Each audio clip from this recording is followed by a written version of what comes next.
Welcome back to the channel. आज हम लोग एक और इम्पॉर्टेंट टॉपिक पे डिस्कशन करते हैं। अगर आपको अपने ह्यूमन होने का, अपनी एग्जिस्टेंस का पूरा फुल पोटेंशियल निकालना है तो आपको हायर पावर से कनेक्शन करना ही पड़ेगा। What is that higher power? इसको आप यूनिवर्स बोल सकते हैं, इसको आप सोर्स बोल सकते हैं, इसको आप गॉड बोल सकते हैं, रिलीजन पॉइंट ऑफ व्यू से भगवान, अल्लाह, जीसस, वाहेगुरु, जो आप चाहें वो बोल सकते हैं। There is a power out there, universe में है, सोर्स में है, हायर पावर है, उससे आपको कनेक्शन करना ही है। बिकॉज जब आप वो कनेक्शन करेंगे, one on one, heart to heart connection, तो आप सक्सेसफुल होंगे। बिकॉज आपको एक सेंस ऑफ डायरेक्शन मिलेगा, आपके अंदर एक कामनेस आएगी, आपके अंदर एक कॉन्फिडेंस आएगा, आपको लगेगा कि हाँ, किसी का आशीर्वाद मेरे सर पे है, और मोस्ट इंपॉर्टेंटली आप अंदर से खुश होने लग जाएंगे। तो it's very important to understand कि कैसे मैं उस हायर पावर से कनेक्शन करूं। नाउ इसके कुछ इंपॉर्टेंट स्टेप्स हैं जो मैं आपको अच्छे से समझाता हूं। Now there is a theory called flower of life. What is that? कि एक सर्कल है, जब एक सर्कल दूसरे सर्कल से कनेक्ट होता है तो वो तीसरा सर्कल निकलता है।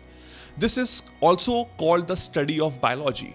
मतलब कि एक मेल और एक फीमेल जब मिलते हैं, their cells reconnect with each other, तो वहां से एक और क्रिएशन फॉर्म होता है, एक लाइफ फॉर्म होती है। और हम सबको पता है कि हमारी हिस्ट्री क्या है। अब आप उसको एडम और ईव बोल सकते हैं कि वो पहले ह्यूमन थे जो उन लोगों ने साथ में पूरे ब्रह्मांड को पैदा किया है, या हम एक मंकी थे पहले और वहां से हम लोग एक ह्यूमंस कनेक्ट हुए। तो इसका कहने का मतलब ये है कि हमारा जो सोर्स है वो एक ही है। The cell is one, we all are connected with each other. और एक बहुत ही ब्यूटीफुल फिलोसफर है, उनका मुझे नाम तो नहीं याद आ रहा, बट उनका एक बहुत ही इंपॉर्टेंट कोट था, एंड ही सेज कि God is a circle, God is a circle, his centre is everywhere and circumference nowhere. God एक सर्कल है, उसका जो सेंटर होता है सर्कल का वो हर जगह है, वो हर जगह मिलेगा। बट जो सर्कमफ्रेंस है, सर्कमफ्रेंस क्या होता है? जो सर्कल का जो आउटर लेवल होता है वो कहीं भी नहीं है।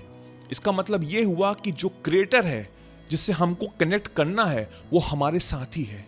हमको कहीं भी जाने की जरूरत नहीं है। हमको लगता है कि अगर मुझे गॉड से कनेक्शन करना है तो मुझे इस होली प्लेस पे जाना पड़ेगा। आप डेफिनेटली जा सकते हैं, वहां पे आपको अच्छा लगेगा, बट उसकी कोई जरूरत नहीं है। आप जहां पे हैं, जिस प्लेस पे भी हैं, आप वहां से उस हायर सोर्स से कनेक्शन कर सकते हैं। अब बहुत से लोग होते हैं जो नेचर के पास जाते हैं, वो नेचर में बैठते हैं, अपने आप को और अच्छे से अंडरस्टैंड करते हैं वहां से। मैं भी उसमें से एक पर्सन हूं, बट उसकी भी कोई रिक्वायरमेंट नहीं है। So what is the first step to connect with the higher source? The first step is your breath. आपकी सांसें, जो आप ब्रीथ कर रहे हैं दिन भर, वो सबसे बड़ा सोर्स है to connect with the creation. अब एक मेरी बात जरा गौर से सुनना, बहुत इंपॉर्टेंट है। आप खुद से सांस नहीं ले सकते। You cannot breathe by yourself. आप सिर्फ अपनी सांसें रोक सकते हैं। समझिएगा बात को। बिकॉज अगर आप खुद से ले रहे होते, तो जब आप रात में सो रहे होते, तो कॉन्शियस अवेयरनेस, कॉन्शियसनेस जब जाता है, सबकॉन्शियस लेवल आता है, तो आप ऑटोमेटिकली ब्रीथ करना बंद कर देते। बट ऐसा कुछ नहीं हो रहा है। आप कॉन्शियसली या सबकॉन्शियसली पे ब्रीदिंग कर रहे हैं। You can only stop your breathing, because ये जो ब्रीदिंग है ये लाइफ है। Life is breathing you. आप सिर्फ कुछ टाइम के लिए स्टॉप कर सकते हैं, उसके बाद लाइफ ऑटोमेटिकली आपको ब्रीथ कराना शुरू कर देगी। Now You have to connect with the higher source with your breathing. अब एक स्टोरी सुनाता हूं आपको। एक बार बुद्धा बैठ के मेडिटेशन कर रहे थे। What is meditation? It's mostly breathing, right? एक पर्सन आया बुद्धा के पास and he said कि मैं आपको इतने टाइम से तो मेडिटेशन करते हुए देख रहा हूं, कुछ फायदा भी होता है? आपने गेन क्या किया है इससे? Buddha calmly said, nothing. मैंने कुछ भी गेन नहीं किया है, बट मैं आपको बताना चाहता हूं कि मैंने लूज क्या किया है।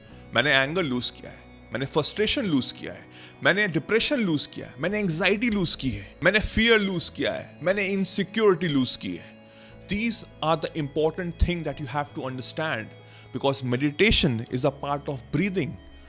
और एक बहुत इंपॉर्टेंट चीज जो आपको समझनी पड़ेगी, यंग पर्सन लोगों को, बहुत लोगों को लगता है कि मेडिटेशन तो बूढ़े लोगों का गेम है।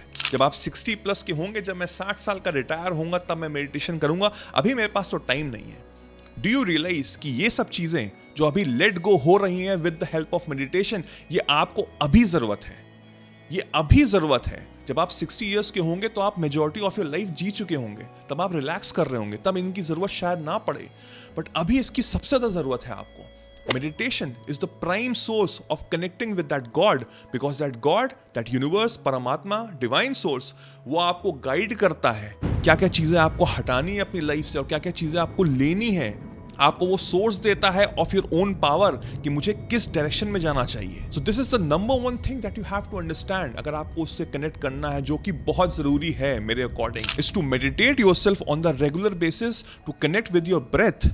And with that breath, you will understand your own path towards prosperity of your life, जहां से आप सक्सेसफुल हो सकते हैं। उसके बाद का स्टेप है टू आस्क क्वेश्चंस।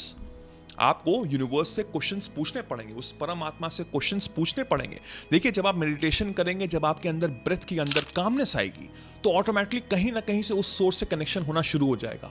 और जब धीमे धीमे उस सोर्स से कनेक्शन होना शुरू हो जाएगा, तो आपके अंदर एक कामनेस आएगी, बिकॉज आपको लगेगा कि किसी का हाथ है मेरे साथ, कहीं ना कहीं कुछ भी हो रहा है मेरी लाइफ में, तो वो मेरे को हेल्प कर रहा है towards getting the right thing from my life.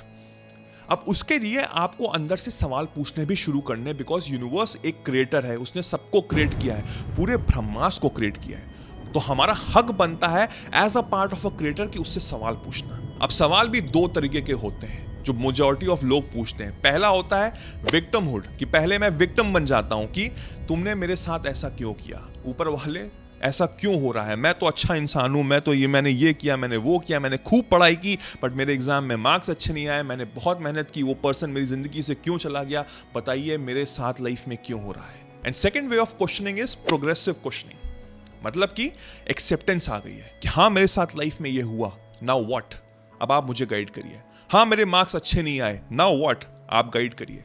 हाँ वो पर्सन जिससे मैं बहुत प्यार करता था वो मुझे छोड़ के चला गया, नाउ व्हाट, आप मुझे गाइड करिए।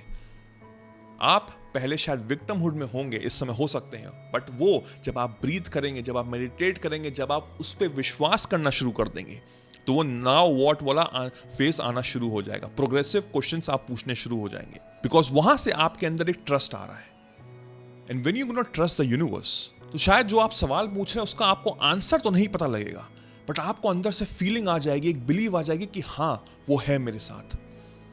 जब वो बिलीव आनी शुरू हो जाएगी, वो बड़ी होती लग जाएगी, तो आप जो भी स्टेप्स लेंगे उसके अंदर एक ऑटोमेटिकली बिलीव होगी, चाहे वो कितना भी कठिन डायरेक्शन क्यों ना हो, और वहां से आप सक्सेसफुल होने लग जाएंगे, बिकॉज वो आपका चोजन पाथ होगा। और फिर जिंदगी में कभी मुड़ के नहीं देखोगे, बिकॉज नाउ आप एक नए वर्जन होंगे, एक पॉजिटिव, एक successful person of your life. So this is how you can connect with the higher source. I hope this video was helpful. इसको करो, अंडरस्टैंड करो, and let me know in the comment section आपको ये video कैसा लगा। कोई और topics चाहते हैं बिल्कुल बताइएगा, I will definitely help you out in the coming future. Thank you so much.